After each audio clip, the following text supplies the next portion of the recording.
Et je pense que tous ensemble, avec des idées différentes, d'univers différents, on peut faire avancer les choses.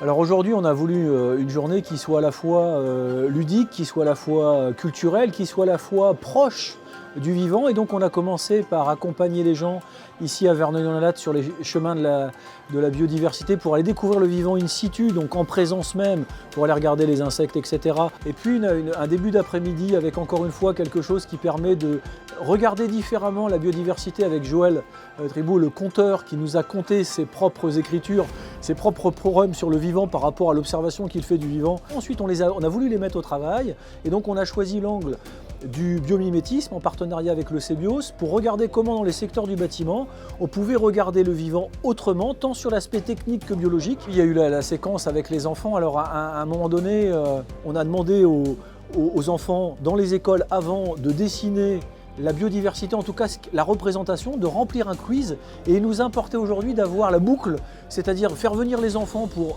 parler avec eux de la biodiversité, qu'ils nous expliquent pourquoi ils ont dessiné ça, et puis de faire la correction du quiz avec eux, et puis les remercier de s'intéresser à ce sujet-là et de les sensibiliser.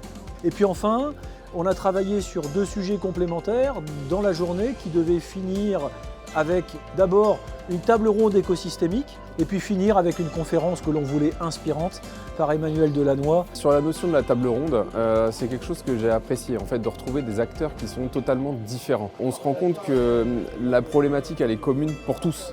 En fait, on a tous quelque chose à faire et ça, pour le coup, c'est innovant. C'est innovant en fait de mettre des gens aussi différents à une table et pour le coup avec un discours finalement qui est commun. On pourrait s'attendre de parler de la biodiversité de façon très pessimiste. Et en fin de compte, non, en fait, on s'aperçoit que on a encore beaucoup de choses à faire, mais on peut le faire. Cette journée-là, ça concrétise l'intérêt de Michel, de son entreprise Janus, pour la biodiversité. Pour Janus, ça fait sens parce que depuis maintenant, on va dire 12-13 ans, j'ai engagé une réflexion autour de l'économie au service de la vie.